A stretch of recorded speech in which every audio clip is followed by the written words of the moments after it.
This is the Nintendo Famicom, released in Japan in 1983. For anyone living in North America, you almost certainly know it as this, the Nintendo Entertainment System, released in limited markets in October of 1985, with a full launch in February of 1986.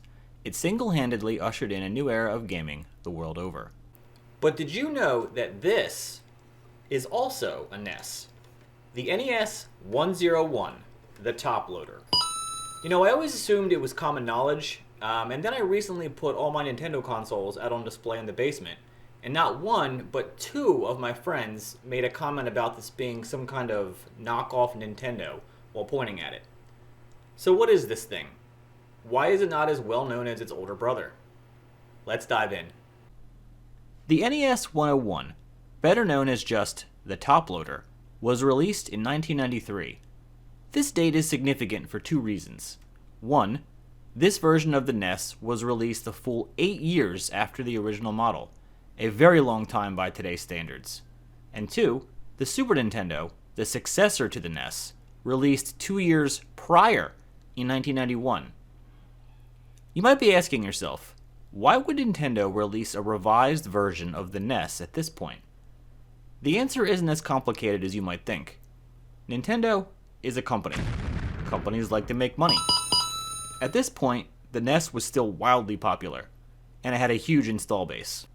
On top of that, the original NES-001 model was prone to hardware failure related to its zero insertion force slide loading cartridge slot. Everyone either remembers or have heard stories from their parents about having to blow in the cartridge slot to get the game to work properly. Nintendo realized they could produce a revised model for significantly less money, and fix all the complaints they had with the original model over the years. Enter the NES-101. Smaller, sleeker, cheaper, a top-loading cartridge slot, and a controller shaped like a dog bone. The top loader released with a low price of just $49.99.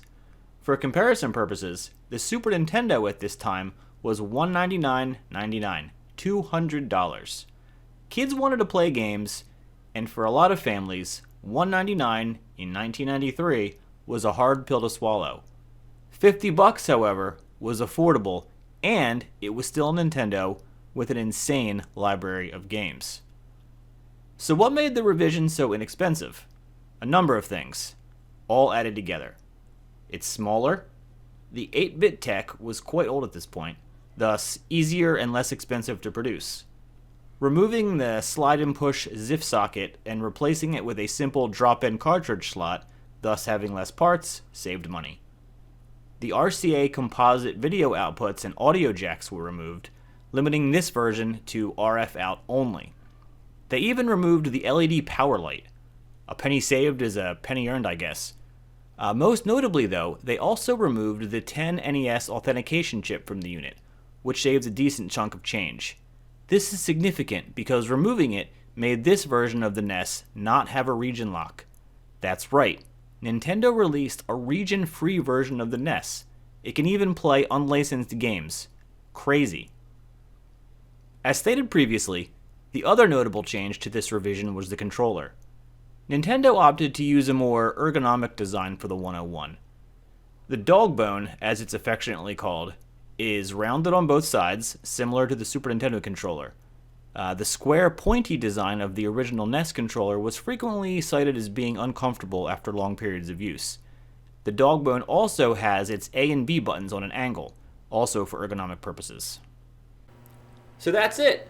That's the NES top loader, a great revision to the original NES, released at a super low price point, at a point in the NES's life cycle where it had already been replaced by the Super Nintendo 2 years prior. This version didn't hang around too long. It was discontinued in August of 1995, almost a full decade from when the NES first went on sale. If you manage to find one of these things at your local game shop, I suggest picking it up.